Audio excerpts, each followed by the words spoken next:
আসন্ন ত্রয়োদশ সংসদ নির্বাচন অবাধ ও সুষ্ঠু করতে ব্যাপক প্রস্তুতি নিয়েছে অন্তর্বর্তী সরকার। সবকিছু ঠিক থাকলে চলতি বছরের ১২ ফেব্রুয়ারি একযোগে অনুষ্ঠিত হবে গণভোট ও জাতীয় নির্বাচন। সেই লক্ষ্যে রাজনৈতিক দলগুলো নিচ্ছে প্রস্তুতি।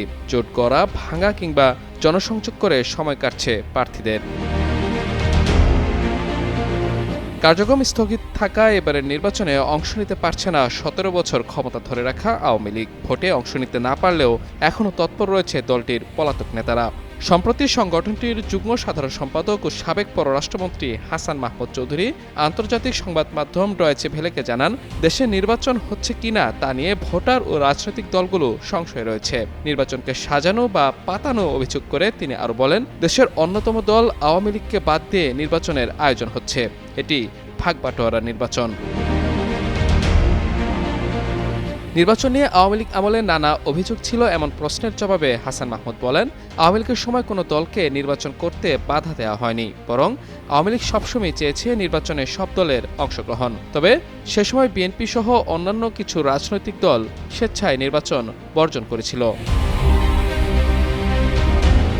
দেশের রাজনীতিতে ফিরতে আওয়ামী লীগ এখন বিএনপির উপর নির্ভরশীল কিনা এমন প্রশ্নে আওয়ামী লীগের জ্যেষ্ঠ নেতা বলেন, আওয়ামী লীগ কখনো কোনো রাজনৈতিক দলের উপর নির্ভরশীল নয়। আওয়ামী লীগ সবসময় দেশের জনগণের উপর নির্ভরশীল। এ সময় জনগণের ইচ্ছায় আওয়ামী লীগ পুনরায় রাজনীতিতে ফিরবে বলে আশা প্রকাশ করে তিনি বলেন, গণতান্ত্রিক রাষ্ট্র ব্যবস্থা কায়েম করতে হলে অবশ্যই গণতন্ত্রে বিশ্বাসী দলের সঙ্গে কাজ করতে হবে। এক্ষেত্রে বিএনপির সঙ্গে কাজ করতে কোনো বাধা নেই। এর আগে গত ১৭ জানুয়ারি ভারতের রাজধানী দিল্লির জাতীয় প্রেস ক্লাবে সংবাদ সম্মেলন করেন হাসান মাহমুদ। সেখানে একটি মেটিকুলাস ডিজাইন করে আওয়ামী লীগকে ক্ষমতা থেকে সরানো হয়েছে বলে অভিযোগ করেন সাবেক এই পররাষ্ট্রমন্ত্রী।